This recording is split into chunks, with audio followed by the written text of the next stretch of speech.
vocês, mas eu vou estar aqui em corpo presente, né? E depois eu vejo a gravação, porque eu estou no meio de uma aula de doutorado. Mas, enfim, eu deixei aqui a mediação com os meninos do EMAL, maravilhosos, Elaine, Herbert e Sandro. E eu só queria apresentar aqui meu grande amigo, Gabriel, né, que a gente conheceu no Mamori, né, um jovem arquiteto que tem um trabalho super promissor e interessante relacionando com a música, né? Ele é um produtor musical também, então é importante frisar isso, né? Então, tem produzido um trabalho incrível, né? Aqui temos também, a gente é da mesma geração, vamos dizer assim, do Mamori, né? Eu, Gabriel e a Alice, né? Um curso que a gente fez na Amazônia juntos, foi assim que a gente se conheceu, né? São pessoas extraordinárias e o Gabriel vai compartilhar com vocês aí um conhecimento aí muito diverso, né? Muito rico também, falando um pouco sobre esses campos. Né? Sem mais delongas, eu passo minha palavra aí para os nossos incríveis moderadores do EMAL, que é a Elaine, o Herbert e o Sandro. Podem falar e depois a gente passa para o Gabriel se apresentar e falar tudo direitinho. Tá bom? Tá bom. Perfeito. Obrigada, Daniel. Vocês estão sendo gravados, tá? Obrigado, Dani. É importante falar. Obrigado, Daniel. Gente, obrigado, Daniel. Gente, obrigada por vocês terem entrado aqui para participar desse evento conosco. Opa, tem mais gente entrando. E...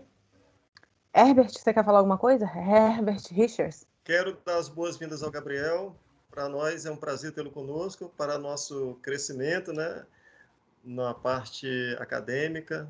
Esperamos que todos aqui participantes que tiverem suas dúvidas, no final possam fazê-las e o Gabriel estará pronto a respondê-las. Sim, todas as perguntas serão no final. Então, quando forem aparecendo as perguntas, vocês anotem e aí no final a gente vai dar espaço para ele responder as dúvidas de todo mundo. Beleza, pessoal? Boa tarde a todos. A gente vai aqui auxiliar o Gabriel nessa apresentação dele. Sou o Sandro, né? Já estou com essas lives já há um tempinho, então já dou aqui minhas boas-vindas para o Gabriel, que seja uma apresentação sensacional. A gente vai acompanhar, vamos fazer algumas perguntinhas também. Gostaria de lembrar as pessoas que estão acompanhando essa live, como a Elaine disse, a gente vai dar prioridade para a apresentação do Gabriel e as perguntas a gente vai abrir no final da apresentação dele, tá? E eu peço até por uma questão de organização das pessoas que levanta a mãozinha que a gente consegue controlar e dando a oportunidade para todo mundo participar e interagir ao final da apresentação do Gabriel. Ok? O Daniel já fez uma pré-apresentação dele, então eu acho que não cabe muito mais o que falar sobre o Gabriel, a não ser o próprio Gabriel se apresentando aqui e apresentando toda a live dele. Beleza, Gabriel? Por favor, fica à vontade. Beleza. A palavra é sua, meu amigo. Obrigado. Podemos começar então, pessoal? Podemos. Gabriel, não, peraí, espera só mais um pouquinho para ver se mais gente vai entrar. Tá bom, perfeito. Então, enquanto isso, você fala um pouco de você. Onde é que você se graduou? Quem é o Gabriel? Fala mais um pouquinho. Beleza. Então, pessoal, primeiramente, prazer. Meu nome é Gabriel Brugnara. Eu sou de Minas, mas eu moro em São Paulo há 7 anos. Eu sou formado em arquitetura, me formei ano passado, então é super novo assim em questão acadêmica. Também me formei ano passado em arquitetura na Escola da Cidade, que é uma faculdade que não é muito conhecida por todo mundo assim, mas é uma faculdade bem conceitual assim de arquitetura, que é bem interessante. Tenho muito orgulho de ter formado lá. Hoje eu estou fazendo MBA em gerenciamento de projetos na FGV, porque, além de arquiteto, eu também atuo como produtor de eventos aqui em São Paulo, também sou DJ. Então, são várias coisas, né? Várias áreas. Então... Eu te entendo.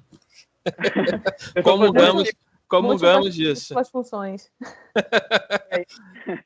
Eu estou fazendo esse mestrado nesse MBA agora, justamente para conseguir organizar melhor as coisas, ter uma melhor fruição assim, no meu modo de trabalho.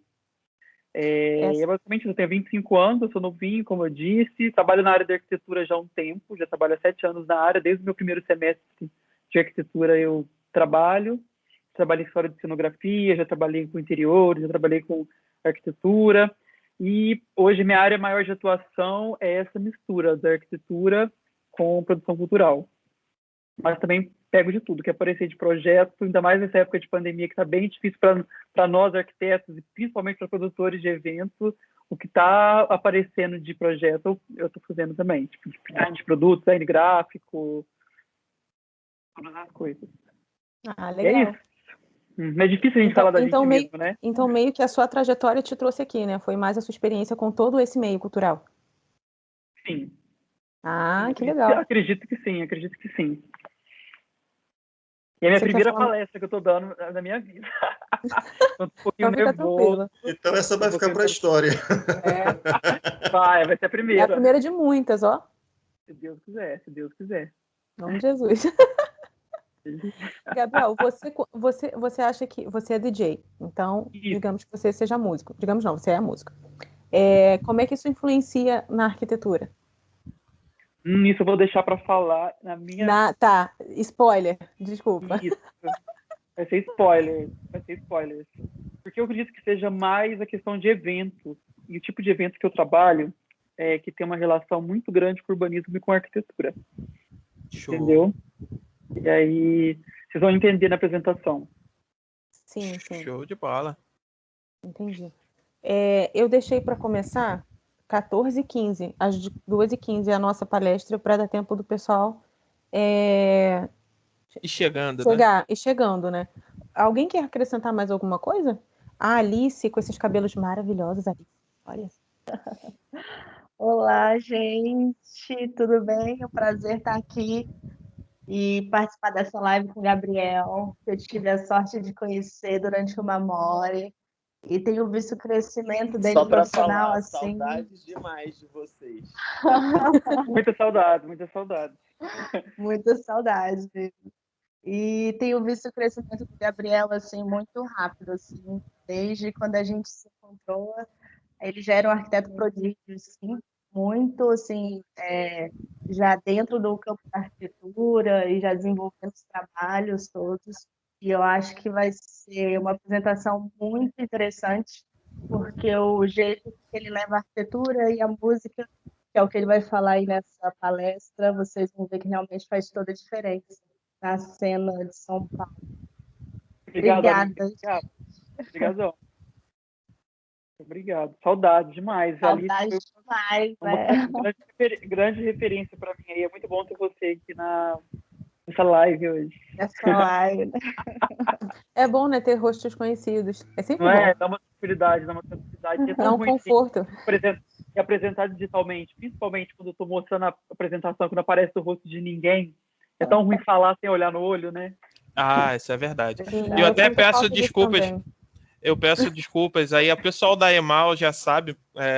No meu trabalho, né? Eu tô no meu ambiente de trabalho e eu tô usando o computador, que é o computador da empresa. Então aqui eu não tenho câmera, não tem como colocar, infelizmente, não tem como inserir câmeras, mas em determinados momentos a gente tenta dar uma escapada com o celular, vai tentar dar um jeito aí para ver se dá para mostrar um pouco a carosca até o final dessa apresentação aí.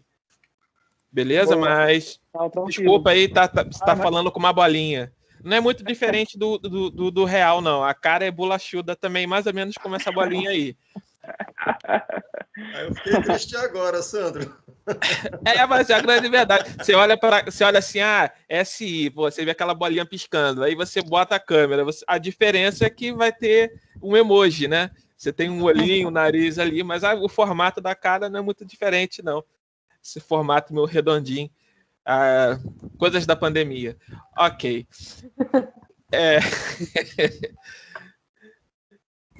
Gente, olha só, eu não sei vocês, mas eu conheci muito músico arquiteto. Eu não sei se vocês já tiveram essa impressão, tem muito músico e arquiteto. Inclusive, eu também sou. Quer dizer, eu não sou músico. Eu já fui musicista, na verdade. Eu tocava flauta transversa. E há muito tempo que eu não pego a flauta transversa, então já perdi a embocadura. Eu e minha família, a gente canta na igreja. Então, meio que, eu não sei porquê, mas eu tenho a impressão que a arquitetura ela tá um pouco ligada com a música. Com a cultura em geral, né? Você vai explorar mais isso com a gente. Sim, com certeza. Aqui em São Paulo é até engraçado. Grande parte dos eventos que eu vou mostrar para vocês aqui que acontece na cena são feitos por arquitetos. Em BH também tem uma outra cena de música eletrônica lá que é muito feito por arquitetos também. É bem notável. E é interessante, né? Porque a gente está perto de São Paulo e BH, então acho que quando acabar a pandemia, a gente pode até ir ali no vizinho, né? Que é justamente São Paulo e não espere acabar a pandemia, não espere acabar. Aproveite as oportunidades. Não, quando tiver a oportunidade de pelo menos fazer parte de algum evento, que seja um evento nada. Que a questão que de fato, né, são outros 500, né, enfim. Mas enfim, até para eu também sou músico, né? Acho que já trabalhei profissionalmente com isso, hoje em dia não, por uma questão também de opção, né? Investir em uma outra área, mas o que a gente sempre fala no meio, tu larga a música, mas a música nunca te larga, né? A música tá sempre ali.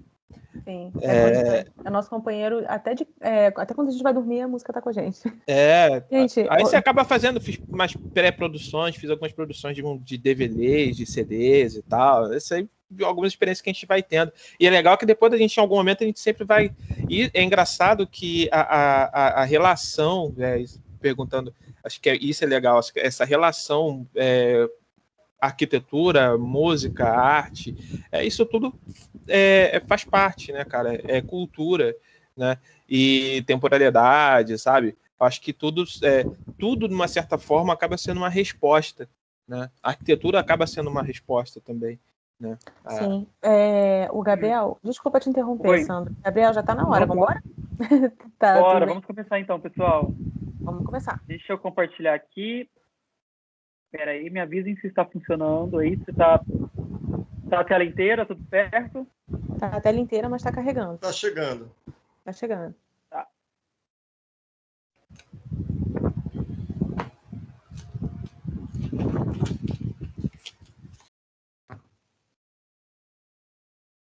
Foi ou não? Ainda não, tá carregando. Ixi. Agora foi. Agora foi. Mas aí quando eu coloco a tela inteira, não aparece agora.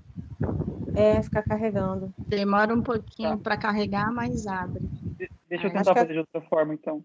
Peraí. Chegou aqui, Gabriel. Chegou. Não, mas porque ele tá no modo apresentação. Que tinha ido. Boa. Agora foi? Foi. Boa. Bom, pessoal, como eu disse, né, como eu conversei aqui antes, eu sou muito novo também, né? Me formei ano passado, né? Então, hoje é mais minha apresentação, é um pouco compartilhar. Tem algum microfone aberto? Agora está ótimo, perfeito. Mais compartilhar a parte dos meus processos aqui, né? Entre arquitetura e produções culturais. E mostrar quais são outros caminhos, né, do que pode ser arquitetura. Porque eu acho que uma boa forma de aprender é sempre a partir de referências. Então, vou começar essa apresentação algumas referências que me inspiram muito o meu trabalho.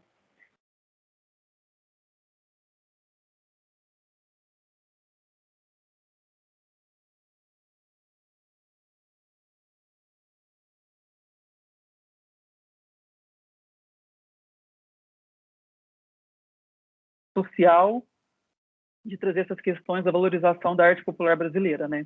A Lina tem esse período de 1947 a 1968 que muitos teóricos chamam de consolidação de uma identidade brasileira.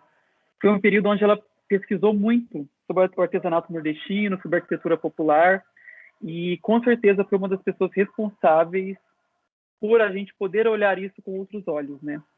Ela fez uma exposição na Bienal do Ibirapuera, aqui em São Paulo, chama Bahia no Ibirapuera. Com essa exposição, ela foi convidada para fazer o Museu de Arte Moderna de Salvador. Eu acho que, além de ser um projeto incrível, tem uma questão que ela trouxe que é nova, né? Que não é um museu, é um movimento cultural, a criação de um movimento cultural. Então, nesse espaço do museu, ela não buscava ter um museu estático, um museu que a pessoa ia lá, via obras, mas sim de ensinar as pessoas. Ensinar as pessoas, mostrar essa cultura popular, ou compartilhar ofícios com as pessoas de Salvador, né? E eu acho isso muito, muito válido, né? Porque ela criou essa identidade de museu educativo.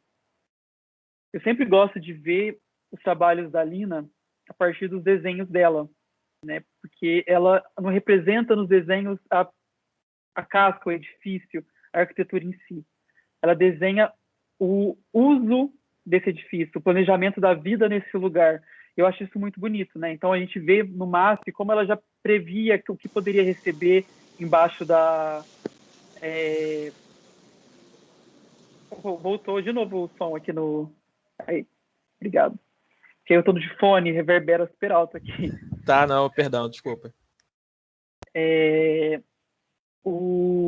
Ela desenhou, né, nesses desenhos dela, você tem esse planejamento da vida, né, que no MASP a gente vê como ela pensava como que seria o uso dessa marquise, desse espaço, ou no Sesc Pompeia, né, como ela pensava como essas exposições poderiam acontecer lá no espaço, sempre valorizando o ser humano, qual a experiência dessa pessoa nesse lugar, né, desenhava essa existência.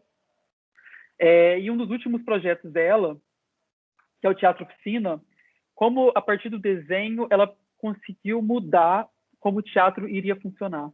Como a partir da linguagem arquitetônica do desenho do projeto, houve alterações de como a trupe, né, do Teatro Oficina funciona hoje, como a arquitetura marca, como esse núcleo cultural funciona. E eu acho que a Lina foi muito precursora nisso, né? Outro grupo, né, que me influencia muito é o design radical.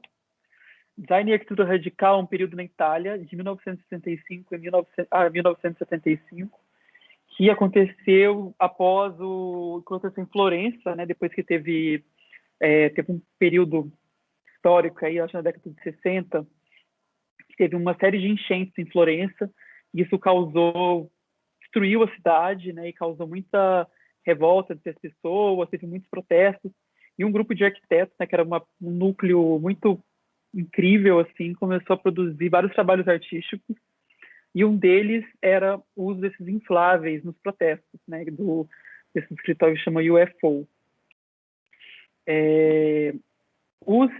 A arquitetura radical e o design radical, pulou dois aqui, eles eram muito políticos, né, o nome já diz, radical. Eles questionavam esse papel do arquiteto na sociedade, queriam restabelecer o papel desse arquiteto. Então, eles buscavam lutar contra esse sistema da arquitetura, contra a arquitetura moderna, dentro desse próprio sistema. E é aí, nesse período, que surgem esses projetos distópicos, essas colagens, que essa aqui com certeza já devem ter visto em livros do Super Studio, que traz essa questão, né, do que é a cidade, do que é o modernismo, tem muito esse diálogo. Outros projetos, tipo esse aqui do Gianni Petena, que ele criava essas roupas, que eram essas cadeiras, para as pessoas usarem a cidade como casa. Então, a arquitetura e o design radical italiano tinha muito essa questão, né, esse embate com o que estava sendo construído, com o que estava sendo feito. E por isso eles não conseguiram construir muitas coisas e tiveram os seus trabalhos foram muito na área do design, sabe? Onde foi na área onde eles conseguiram mais fazer suas obras. Então isso combinado com o jeito de se fazer design na Itália, né? A grande rigor técnico, especialidade técnica das fábricas italianas, eles conseguiram desenvolver peças de design icônicas, né? Como o Pratoni, como esse tapete do Piero Gilardi, que eu acho incrível, e que traz essas questões de questionar a sociedade mesmo, né?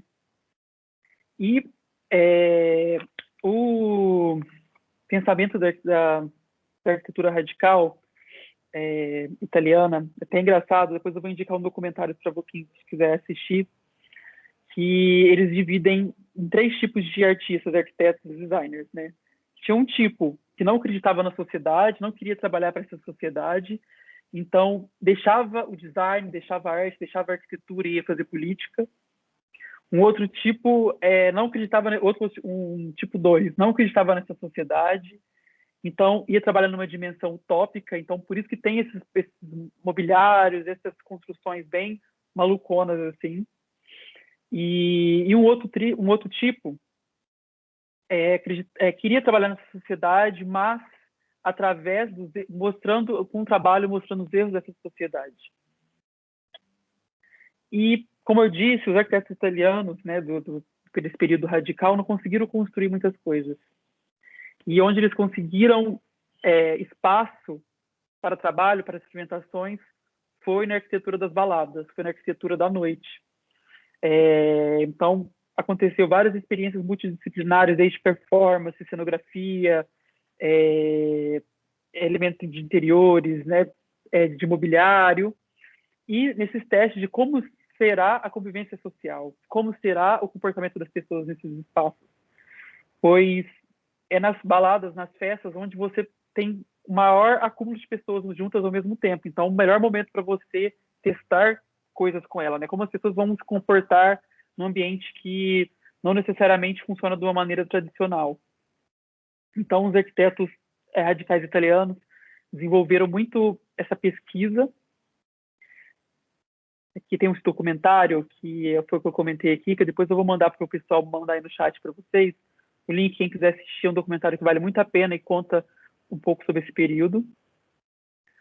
E vendo o trabalho da Lina, e vendo o trabalho, principalmente dos arquitetos radicais italianos, acontece essa mudança social, né? Porque muito do modernismo que a gente vê, que a gente estuda, todos eles têm esse pensamento da comunidade, do social, mas isso não acontece muito na prática. E os arquitetos designers radicais italianos trazem toda essa conceituação de uma maneira muito direta e muito forte. Talvez seja por isso que eles não conseguiram construir muitas coisas, né? E o design e a arquitetura finalmente rompe com essa questão burguesa, e que eu acho que é muito válida, né? A gente consegue, a partir desse período, começar a relacionar essa questão desse início da cultura misturada com a arquitetura e essas mudanças sociais. Uma outra referência que eu trouxe aqui hoje é de um artista que eu admiro muito, que é o Theaster Gates. Theaster Gates é um artista de Chicago, um artista negro de Chicago. Ele ficou muito famoso nos anos 90, nos anos 2000, porque ele trabalhava com piche de asfalto mesmo. Ele pintava as telas dele com piche, ao invés de tinta preta. E ele também é urbanista, que é muito curioso. E ele usa esses materiais da cidade, esses elementos da cidade, e traz para as obras dele. E tem essa obra que chama Dirty Red, que ela é toda feita com mangueiras de incêndio, relembrando quando nos Estados Unidos as igrejas negras foram queimadas pelas pessoas extremistas, racistas. Então ele traz muito essas questões dos elementos da cidade para as obras de arte dele. E ele conseguiu construir toda essa carreira dele em cima disso. Até que em 2009 ele começou a refletir, porque ele mora num lugar lá em Chicago, que é na zona sul de Chicago, que é um lugar muito complexo, assim, é um lugar onde tem a maior taxa de desemprego, a maior taxa de mortalidade, as maiores disparidades sociais, e é um bairro negro de Chicago, né, onde não mora nenhuma pessoa branca. Então, é um bairro esquecido, tanto pela iniciativa privada quanto pelo poder público. É um bairro onde não tem nenhum investimento. E ele pensa, né, não precisamos mudar para lugar nenhum, precisamos transformar onde estamos. E com isso, ele criou, com passos bem pequenos, uma fundação que chama Rebuild, que começou a partir de uma reforma. Começou a partir de uma reforma que ele fez na casa que ele morava. Ele pegou essa casa e transformou numa biblioteca musical, a música é muito importante em Chicago, né? Chicago é a cidade do house music, é a cidade do jazz, é a cidade do blues. E ele pegou essa casa, que fica nessa zona super pobre de Chicago, reformou e transformou numa biblioteca aberta à comunidade negra, com essa biblioteca musical. Aí a casa do lado entrou à venda. Espera um minuto. Ele comprou essa casa e transformou essa casa numa outra galeria, numa outra biblioteca, num espaço cultural aberto às pessoas. E tinha esses 2 projetos. Nisso, ele comprou uma outra casa, que é essa Black Cinema House, transformou num cinema que mostra trabalhos de artistas negros emergentes, novos, e outros filmes da comunidade negra dos Estados Unidos. Tudo isso aberto ao público, né, para a comunidade, uma comunidade que não tinha nenhum acesso à cultura. Ele pegou um café, reformou esse café, um outro espaço para a comunidade. Ele pegou um conjunto habitacional que estava todo deteriorado, reformou esse espaço e transformou num conjunto habitacional reabilitado para artistas e pessoas da comunidade. Essa zona sul de Chicago, ela tem inúmeros imóveis abandonados, destruídos, tipo, largados assim pelo poder público, né? Então ele conseguiu pegar esses espaços e ressignificá-los. Opa. Acho que passou esse aqui, passou esse outro. Ele recebeu uma doação do poder público de Chicago, de umas madeiras, de 90 mil árvores que a cidade cortou na cidade. Ele recebeu essa doação. Com isso, ele criou uma marcenaria aberta à comunidade também, ensinando esses ofícios para as pessoas e gerando essa renda, né, com a fabricação de móveis. E é tão interessante que até com o resíduo da madeira, ele é usado para fazer fogo, para lenha, né, para fazer cerâmicas. Então, ele conseguiu criar uma outra fonte de renda, um outro ofício para essas pessoas nessa comunidade. Até que chegou o ápice, assim, onde nesse bairro sul de Chicago tinha um banco, né, que marcava muito esse momento onde esse bairro começou a ser esquecido pelo poder público, pela iniciativa privada. Ele conseguiu comprar esse banco, só que uma coisa é você reformar uma casa, né, um café, um espaço pequeno. Outra coisa é você reformar uma agência bancária imensa. E como ele já era um artista muito consolidado na época, ainda é muito consolidado, né? Ele teve uma ideia, né, de pegar um pedaço de mármore do banheiro, o piso de mármore do banheiro, das paredes, escreveu a frase "In Art We Trust" e vendeu cada uma no Miami Art Basel, que é uma feira de arte em Miami, por $5.000. Ele arrecadou $500.000 e reformou esse banco, que hoje abriga a maior biblioteca de livros de literatura negra dos Estados Unidos. Ele lá tem também toda uma biblioteca imensa do Frank Knuckles, que é um DJ de house, que é pioneiro no house, no disco. E é mais um espaço cultural aberto para a comunidade. E ele continua, tem esses 3 projetos aqui que estão em andamento agora, que é esse Garfield Powerhouse, que era uma termoelétrica, agora vai transformar numa outra oficina de fabricação digital. Essa outra Sunflower School, que vai ressignificar em outro espaço cultural, que é um Wood Garden, vai transformar num parque e em moradias para artistas. E a gente viu como o Theater, nesses 10 anos, conseguiu ressignificar e requalificar esses 10 espaços, né, em Chicago. E o que eu acho muito interessante é que ele acabou criando uma nova perspectiva, né?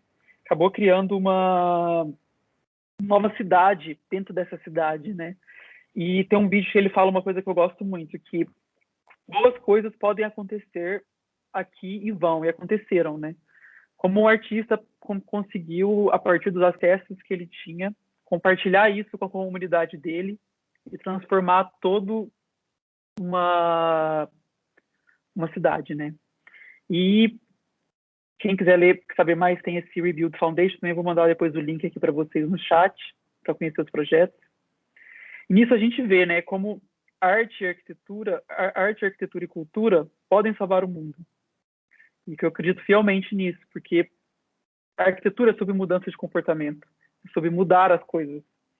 E vendo essa referência tanto da Lina, como que na década de 60 ela conseguiu fazer isso aqui no Brasil, trazendo essa questão do museu educativo, como os arquitetos radicais italianos trouxeram essa questão da política, dessa questão social para o design e para a arquitetura, e como o Tiaster, que é um artista e urbanista, conseguiu mudar uma cidade, uma comunidade, através do acesso à cultura. E nisso eu entro agora aqui na minha área de pesquisa. Né? Como eu comecei falando aqui hoje, eu sou produtor cultural aqui em São Paulo, né? Na cena de São Paulo. E hoje, aqui na cidade, temos cerca de 80 movimentos coletivos que têm uma imensa produção artística através de raves. Raves, todo mundo vê, entende, acha que tem uma visão que acaba, às vezes, sendo pejorativa, só que é ainda aquele espaço de confluência, um espaço onde as pessoas estão juntas. Né? E hoje, né, esses movimentos que acontecem aqui em São Paulo, nas raves, é um espaço de imensa produção artística, de imensa... onde corpos minorizados têm protagonismo, de acesso, e de uma efervescência cultural que acontece bem grande aqui na cidade. Então, trouxe algumas fotinhas aqui, dessa aqui da Festa Mamba Negra. Peraí. Opa. Aqui a festa ODD. E agora o Sandro vai mostrar para vocês esse videozinho aqui, daqui de um documentário que eu estou produzindo, que vai sair no dia 20 de outubro, que conta um pouco sobre a história de 7 coletivos aqui da cena de São Paulo. Poderia colocar, por favor, Sandro?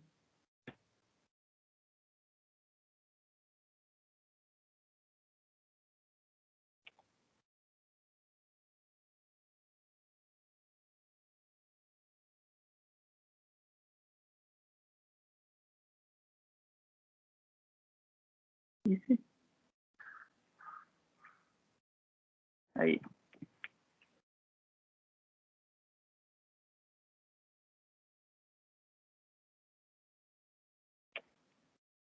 Ixi, aqui tá vindo sem o áudio. Sandro, tá sem áudio.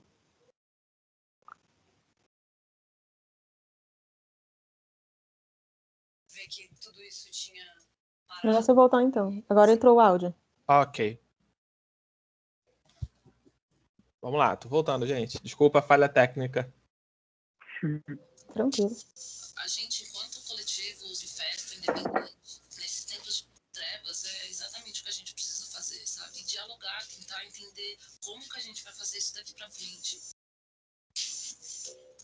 Durante a pandemia eu tive poucas estratégias financeiras. Doía muito ver que tudo isso tinha parado, assim, e sem saber quando isso ia voltar.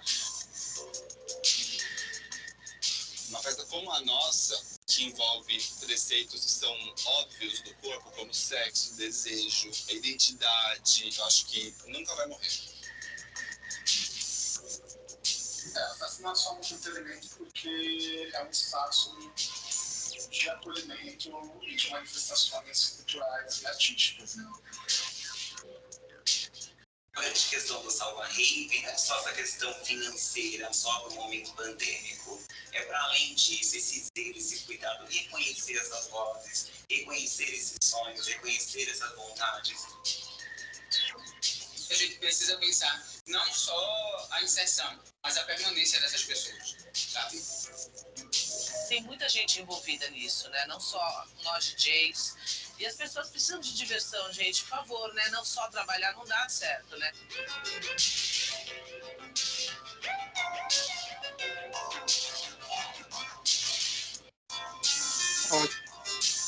Aí, pessoal, esse documentário sai agora no dia 20. Depois eu vou mandar o link para quem quiser assistir. E conta sobre a cena aqui de São Paulo, né? Acho que dá para entender melhor. É importante eu mencionar que esses movimentos da música eletrônica, esses movimentos culturais, eles não acontecem exclusivamente aqui em São Paulo. Tem cena em Brasília, onde a Alice mora, tem cena aí no Rio de Janeiro, tem uma cena em BH, que muitas delas são feitas por arquitetos, E é um movimento que está acontecendo com muita força agora no Brasil, em muitos lugares, que foi um pouco pausado pela questão da pandemia, por conta dos eventos, né, assim como outras áreas também, mas que é muito relevante. E nisso, eu vou voltar aqui para minha apresentação, um segundo. Aí. Tudo certo aí? Beleza, pode seguir. Sim, já apareceu. Então, desde 2009, aqui em São Paulo, a gente tem a criação desses movimentos, né, esses movimentos eletrônicos. Esse diagrama ele ilustra um pouco o que está em preto, são alguns coletivos da cidade, e o que está aqui, só o contorno, são espaços. Então, esses movimentos hoje, eles começaram na rua, tomando novamente a posse desse espaço público. Então, muitas dessas festas aconteciam na rua e com dificuldades, que eu vou falar em breve, esses espaços começaram a ir para galpões, ressignificando espaços subutilizados da cidade. Aqui nesse mapa, ele mostra um pouco, aqui, que está a Avenida Paulista, por exemplo, ele mostra esses espaços, né, espaços subutilizados, festas de ruas, clubes, onde essas festas acontecem. Porque São Paulo, assim como outras cidades do Brasil que tiveram uma história muito industrial, hoje a gente tem muitos espaços subutilizados, abandonados, que são arquiteturas industriais lindas, deixadas de lado, que hoje acumulam multas de IPTU imensas e estão lá paradas, né? E as festas, hoje, a partir dessa manifestação efêmera, desse acontecimento, ressignificam esses espaços, fazendo lá os eventos, fazendo oficinas, fazendo intervenções artísticas nessas arquiteturas industriais abandonadas aqui da cidade. Nisso, eu vou apresentar para vocês um projeto meu, que é a Versa. E a Versa, a gente tem um pouco essa questão, né, de pensar para além da festa, para além dessa manifestação efêmera. Como a gente consegue ressignificar esses espaços de maneira mais perene, né, mais fixa. E eu chamo a Versa de um laboratório criativo, né, de uma festa-ferramenta, que a gente acredita nessa mudança social. Então, hoje, 100% da equipe é composta por pessoas LGBTQIA+, em sua grande maioria pessoas trans. A gente trabalha como esse laboratório criativo, pensando em ações como documentários que a gente produz, como aquele que eu mostrei para vocês agora, exposições e outras ações culturais aqui na cidade. E eu sempre favorecendo esse diálogo, né, entre artistas de diferentes áreas. A Versa foi criada em 2009, né, eu criei ela em 2019, e desde lá a gente fez colaborações com mais de 150 artistas do Brasil e do mundo, então tenho bastante orgulho disso. A gente teria fazendo muito mais coisas agora, mas com a pandemia tudo foi muito pausado, então a gente está muito fazendo nosso trabalho em plataforma digital. Quem quiser acessar o site, depois eu vou mandar para vocês. Então, a gente tem muitas experimentações no design, essas experimentações em vídeo, em performance, arte, em diálogo, entrevistas com os artistas. E em dezembro de 2020, ano passado, a gente fez essa exposição, Corpo Espaço Rave. E Corpo Espaço Rave também é meu TCC, porque como minha vida acadêmica é muito atrelada com a minha vida profissional, eu quis unir o útil ao agradável. E eu fiz essa exposição ano passado, produzi, curei ela, e que foi uma exposição que juntou 80 artistas da cena de São Paulo, em uma experiência multissensorial.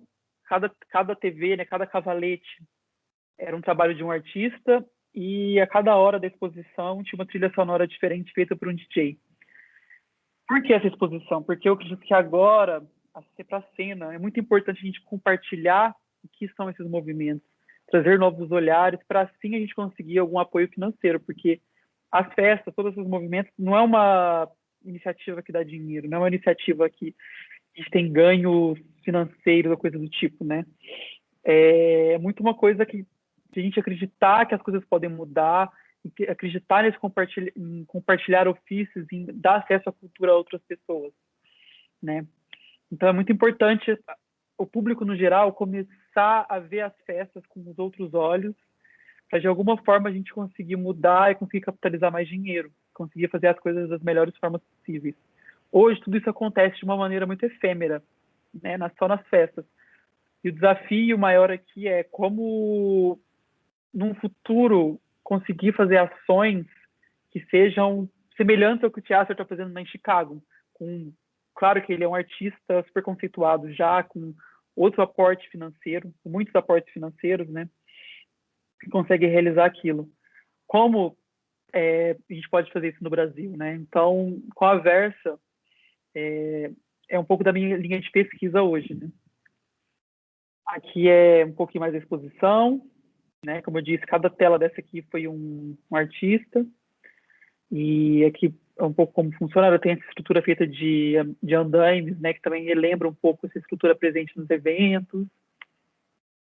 Dentro desse espaço da exposição, também convidei uns performers, porque rave é corpo, né? As pessoas no espaço. Então, como que não vai ter as pessoas agindo o corpo nesse espaço, né? O corpo nessa exposição.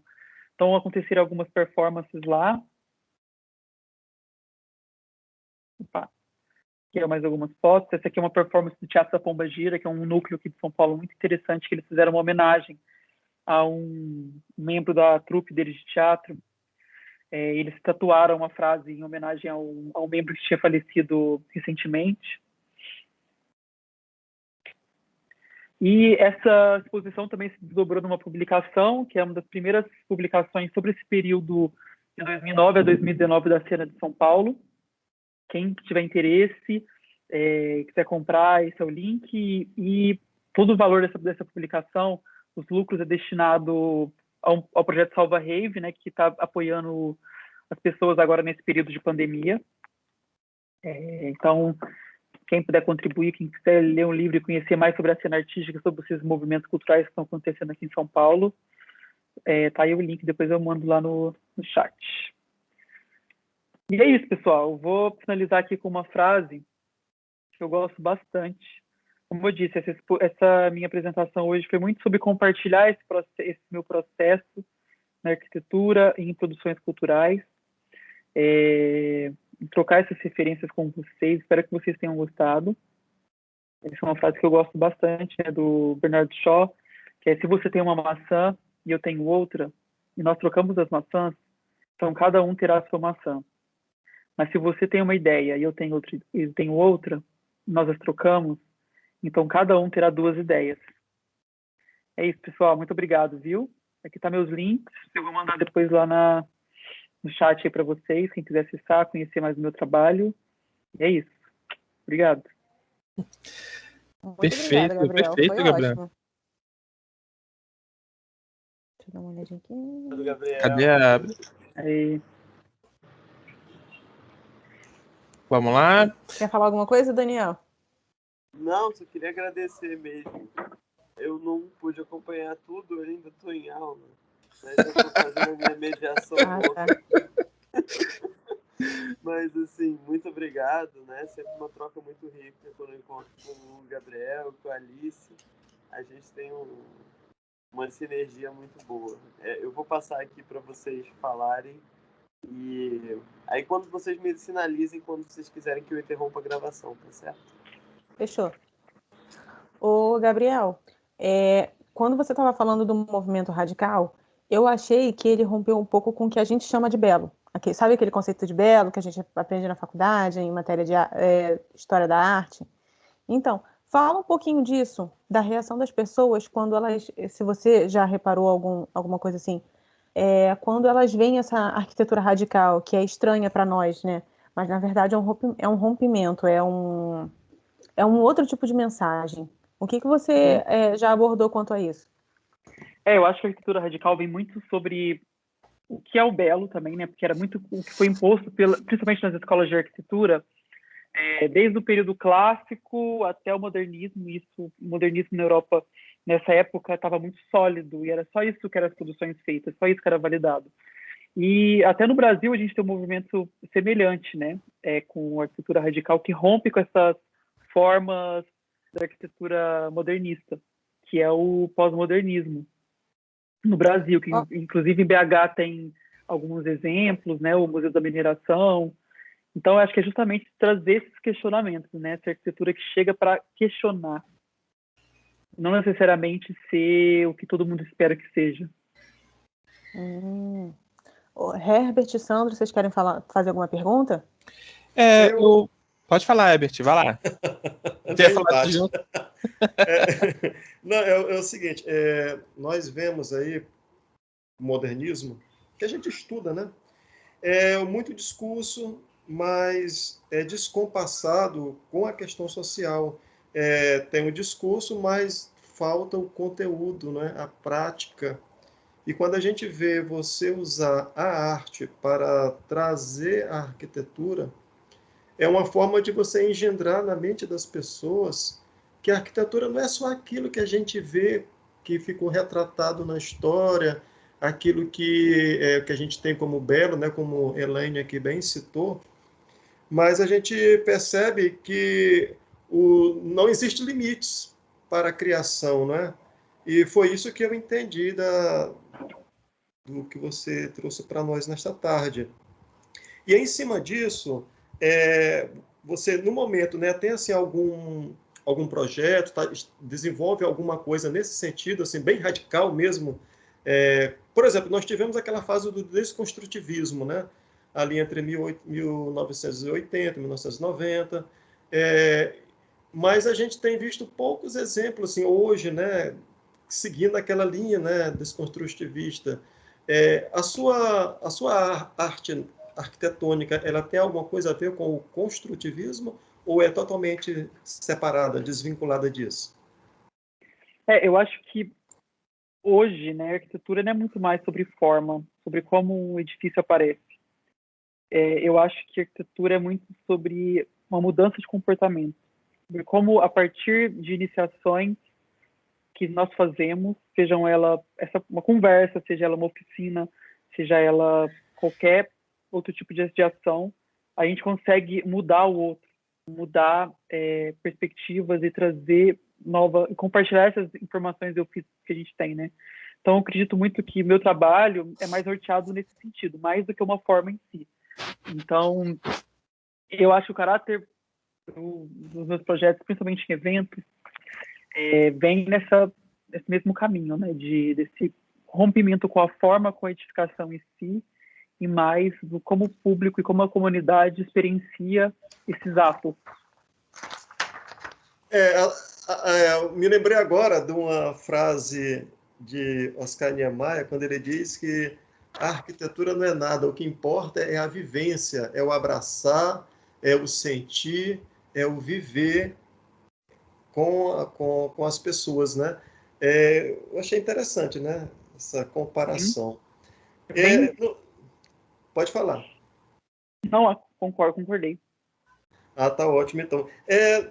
No momento é o que eu tenho, só para expor aqui, para perguntar, né?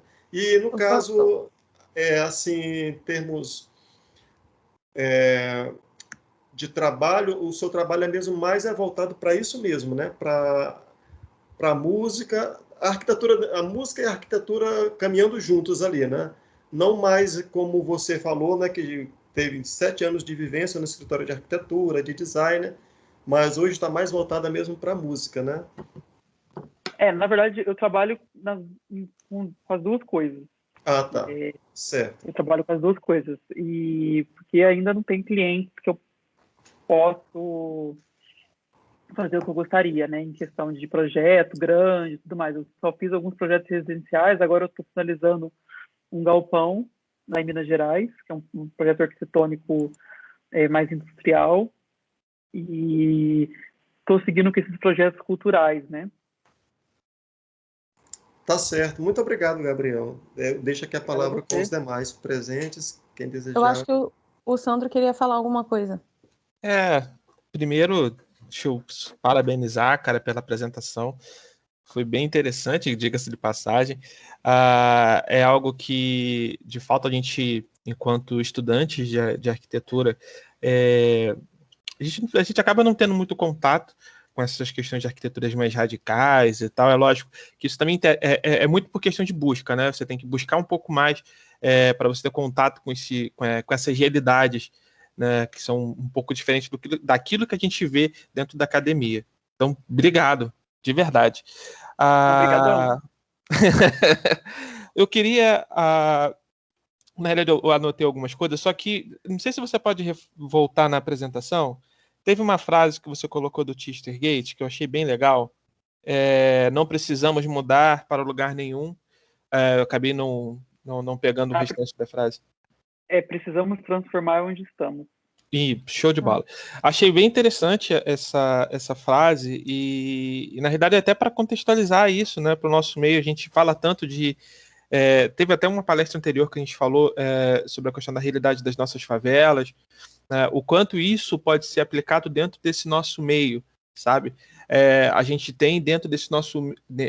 falando da nossa realidade Rio de Janeiro, né, trazendo isso para o Rio, né, a gente tem aqui as favelas e toda essa realidade caótica que tem, né, infelizmente, né, no nosso meio, e o quanto essa frase ela se aplica dentro dessa realidade, né, trazendo, lógico, para o meu meio. Enfim, era basicamente isso.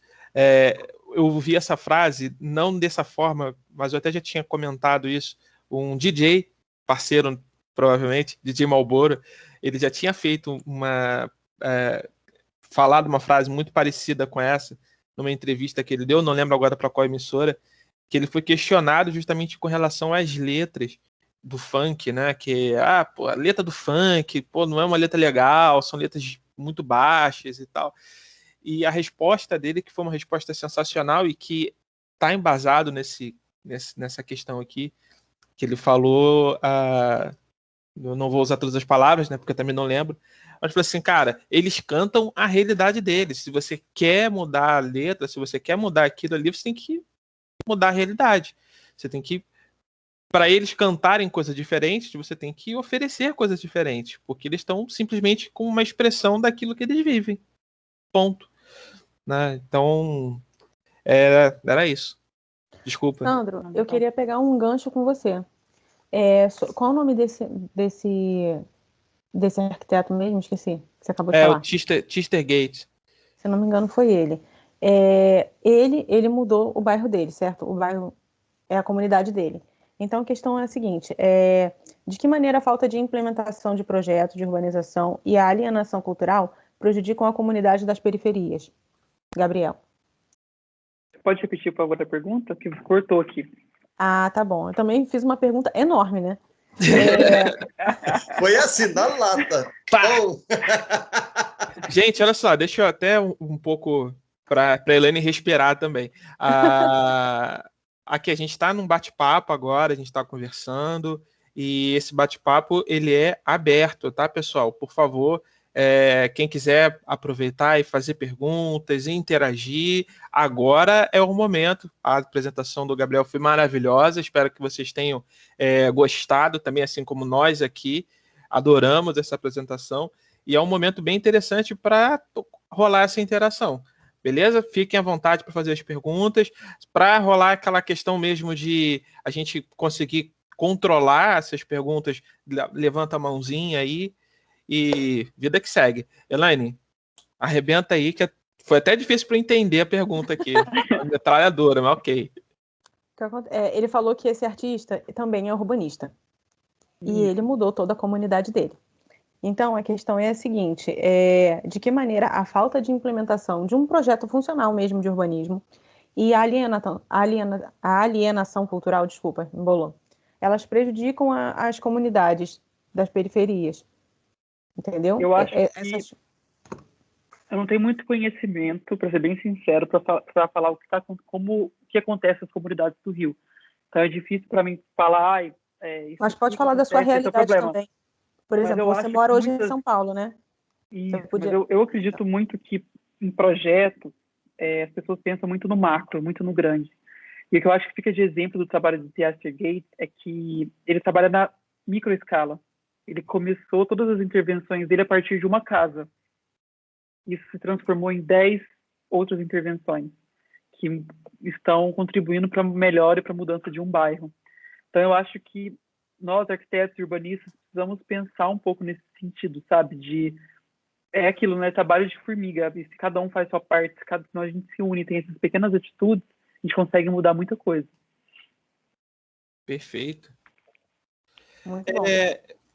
Uma perguntinha, você tinha falado da questão dos eventos que são produzidos em São Paulo, a questão da localização desses eventos. Como que é feito essa avaliação dos locais?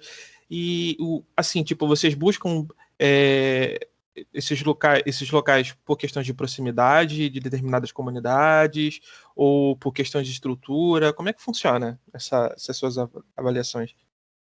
Então, é muito de andar pela cidade e ver espaço, sabe? Você vê, olha esse estacionamento aqui, todo abandonado, esse galpão todo destruído.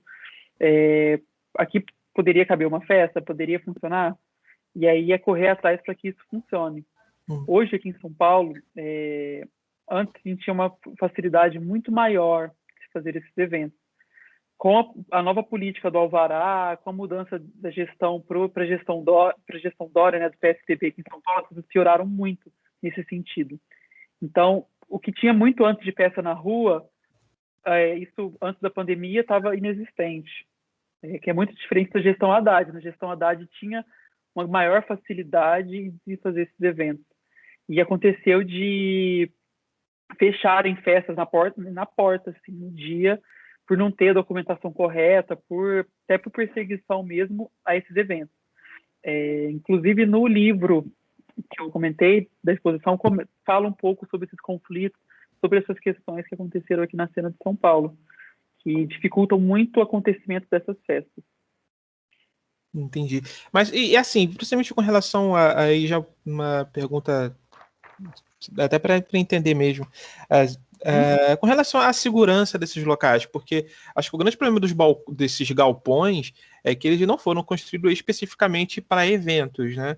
Então tem todos os critérios de segurança, por exemplo. Como é que funciona esse tipo de organização? Então, é engraçado porque esses galpões, eles são estruturas industriais, então eles são imensos. Sim, então vamos supor, rota de incêndio, rota de fuga, a porta que você tem na balada, vamos supor que tem 1,20 m, a porta de um galpão é 5 metros. Então esses espaços acabam sendo até mais seguros do que baladas, né? E tem até uma questão aqui que muitas baladas compram alvará, tem toda uma corrupção por trás para conseguir funcionar. Imagina. Sendo que a gente tem essas estruturas aí na cidade que podem ser usadas tanto para eventos, como a gente utiliza algumas que são, claro, requalificadas minimamente para poder receber esses eventos. A gente vai ver se não vai cair alguma coisa nas pessoas, tem todo um levantamento e uma preparação desse espaço antes dos eventos acontecerem. Mas esses galpões também hoje poderiam estar recebendo tantas outras coisas, desde habitação até outros projetos culturais, que é triste ver tudo isso parado, né? Ah, com certeza. Gente, alguém quer aproveitar e fazer alguma pergunta? Não se acanhem, não fiquem com vergonha, ninguém vai morder. Você já viu que o Gabriel aqui é super tranquilo, responde super de boa. Pode perguntar, gente, pergunta aí. Alice, que tá aí, ó, quietinha. Comigo. Você percebeu que foi um Alice, convite. Seu som tá desligado.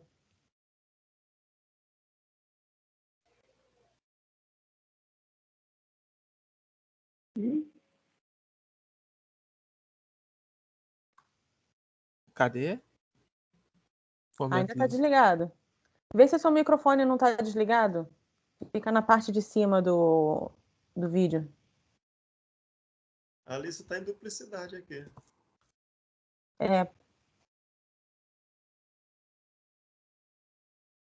Poxa, que pena.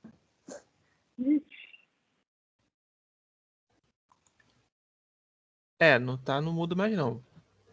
Boa tarde, Alice, Alice. eu te ouvi brevemente.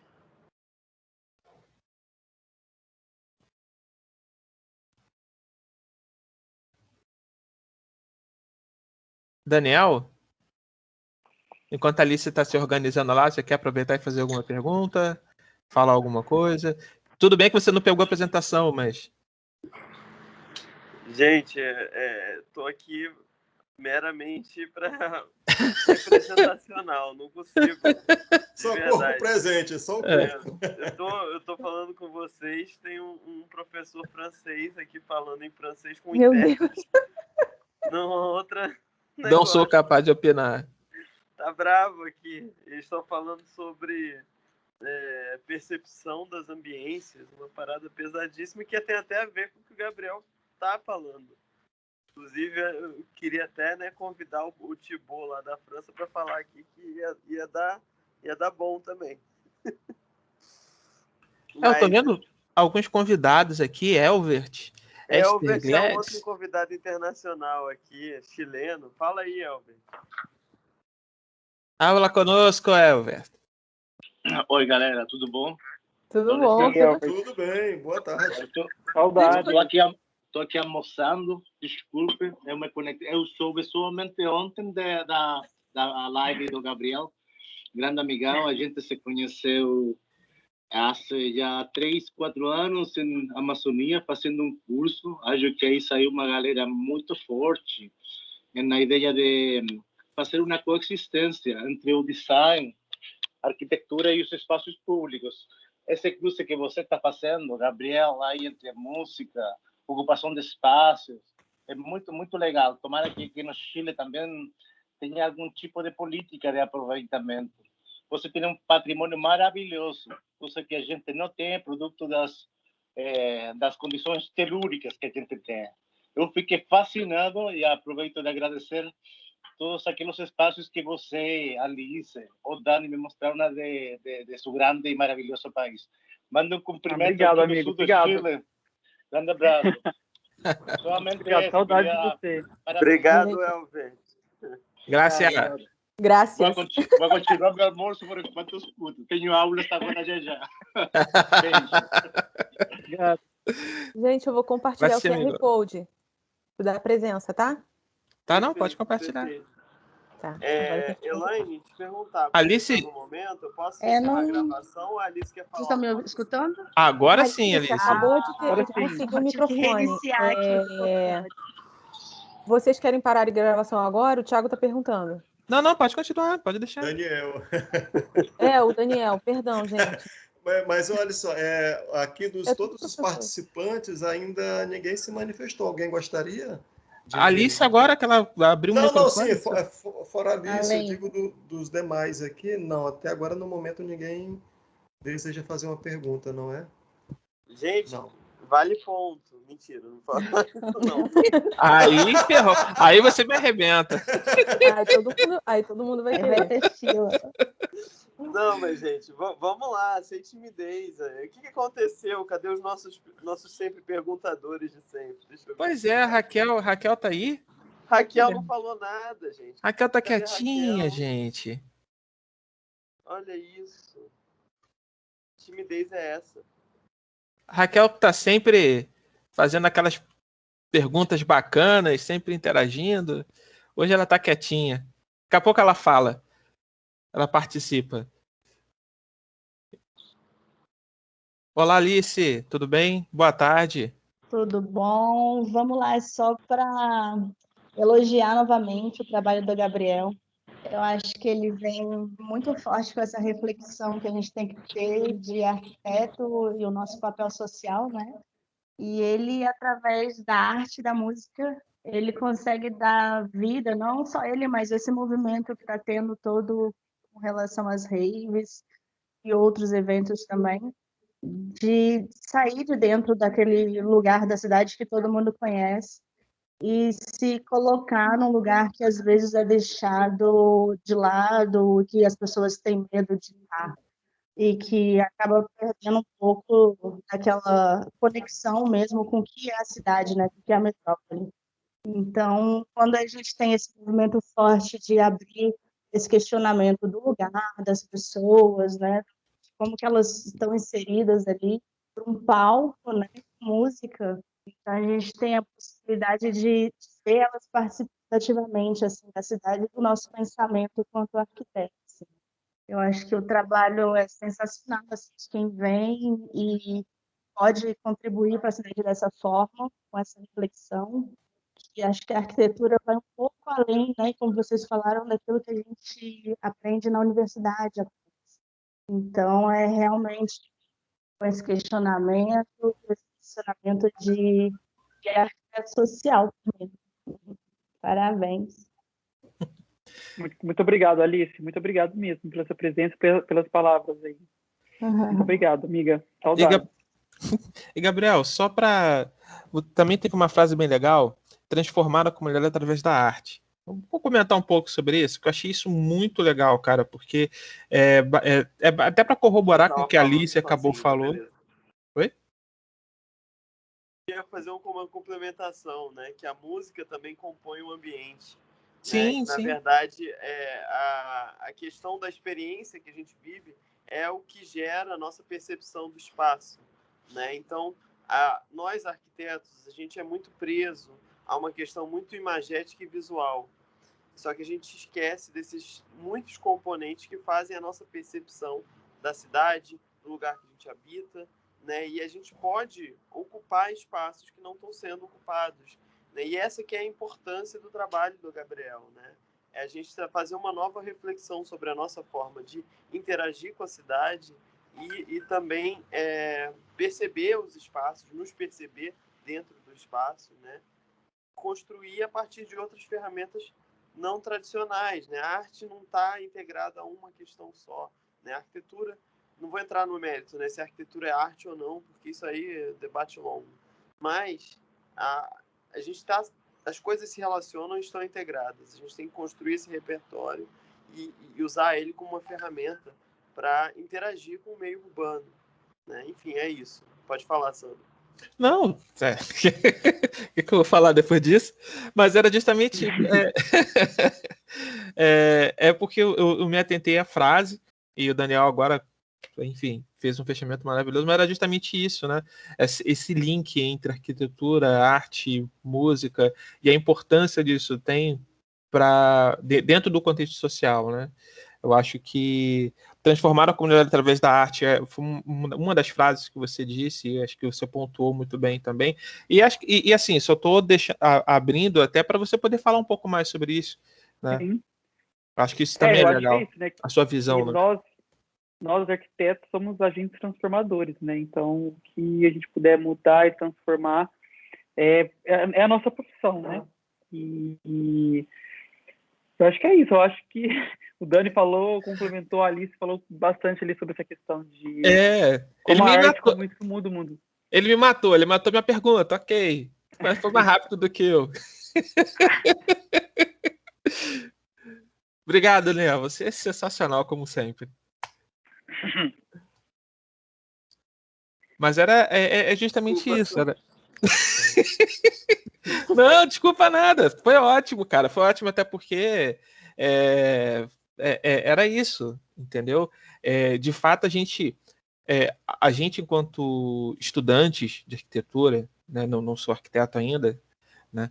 A gente, enquanto estudante, a gente tem essa visão, a gente tem essa lógica técnica, né? Vamos botar assim.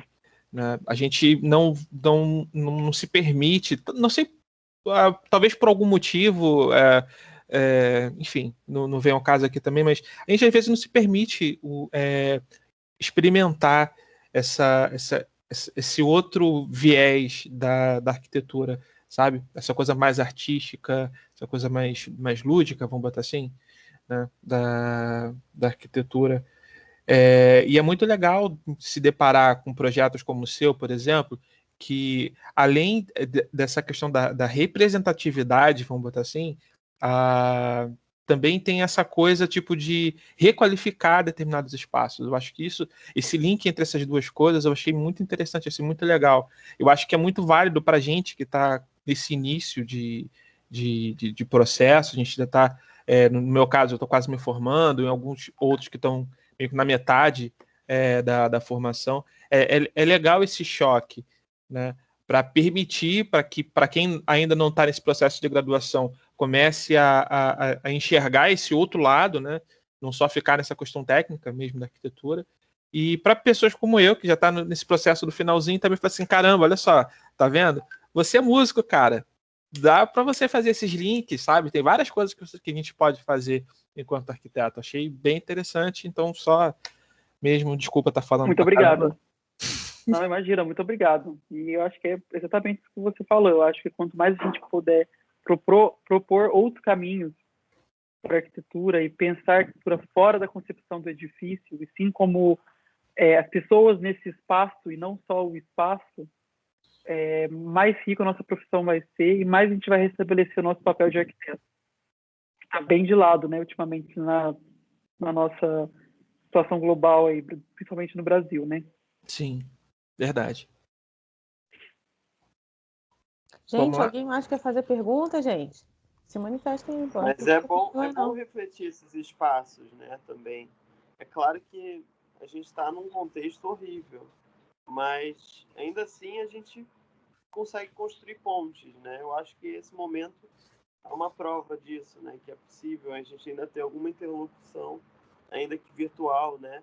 E o espaço não seja materializado, mas seja, né, fluido, virtual. Sim. Criar outros caminhos, né, cara? Já que existe aquela impossibilidade física, né?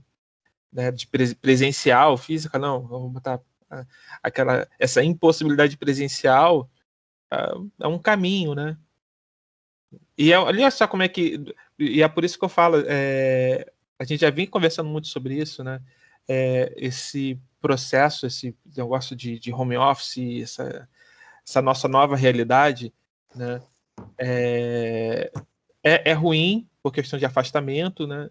Mas também tem algum, eu posso dizer, tem algum benefício na história? Acaba tendo, por exemplo, a gente tem a presença do Elvert, que está lá no Chile agora, almoçando ali no Chile e tal, e não sei o que, está participando com a gente aqui. Essa proximidade eu acho muito legal. Bom, Sim, o Gabriel com certeza. está em São Paulo, a Alice está em Brasília, né, gente? Exato. Você está em São Paulo, né, cara? Olha aí. Sim. Então, Uhum. Então Total, com certeza. O virtual também deixa a gente mais próximo, né, de certo modo. Só tomar um cuidado, né?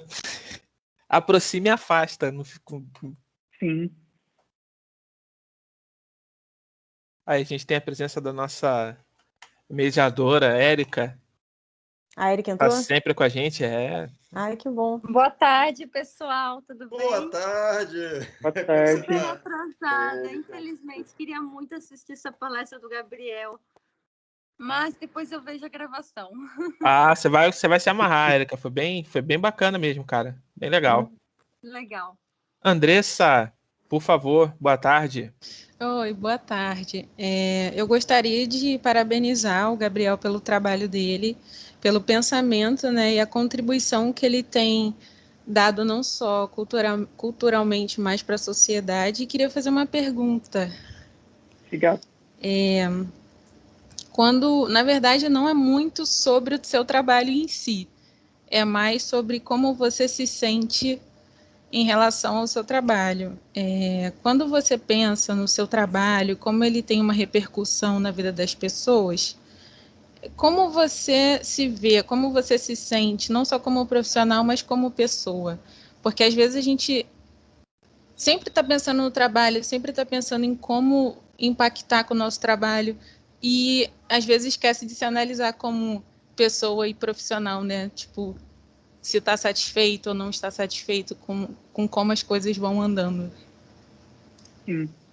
Não, com certeza. Primeiramente, obrigado, viu, pelos elogios aí que você comentou. Muito obrigado mesmo. E, sim, é muito difícil, assim, porque eu sou uma pessoa muito ansioso. E todas essas questões que eu mencionei são passos de formiga, né? Tudo quando você vê essas mudanças sociais, essas coisas acontecendo muito aos poucos. Então, eu tenho uma autocrítica muito forte, assim, como posso impactar mais, como as coisas podem ser feitas de maneira mais efetiva, sabe? Porque é uma questão, ainda mais lidando com um público grande, com muitas pessoas em áreas de evento, é muito difícil você prever e querer que as pessoas agem de certa maneira, ou que tal experimentação vai funcionar de um jeito, né? É isso. A Versa hoje é um laboratório, são testes, são ensaios que a gente está fazendo para, num futuro, poder conseguir ver e analisar o que é que está sendo feito. Entendi. Então, eu acredito que a longo prazo você pode ter uma opinião sobre você mesmo, mudar essa opinião sobre você mesmo e continuar inovando, né? Com certeza. Eu acho que é muito esse caminho mesmo. É tudo um processo, né? Tudo um processo. Eu acho que como profissional e arquiteto, e como qualquer profissional de qualquer área, é importante a gente ter essa análise sobre si mesmo, para não sair do caminho, sabe, traçado não só por você mesmo, mas o que você também define como o certo e enfim, de forma positivamente impactar as pessoas. Então, vendo as palestras ao longo do semestre, eu vi que foi difícil as pessoas fazerem esse tipo de pergunta, de como a pessoa se sente com o próprio trabalho, de como a pessoa se vê com o próprio trabalho.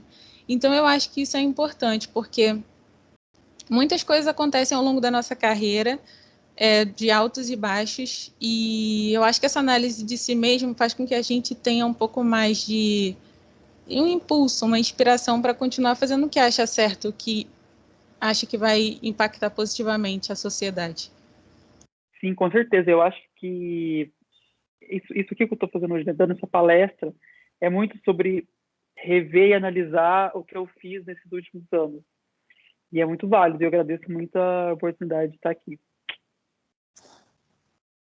Nós que agradecemos. Mais alguém quer contribuir? Agradeço demais, Gabriel. Demais a tua presença. Desculpa, obrigado, de verdade, estar sendo nesse contexto, né? Minha agenda é muito complicada, mas eu estou fazendo o meu possível aqui. Você não tem ideia. 2 telas aqui, fone de ouvido. De olho no peixe, de olho no gato.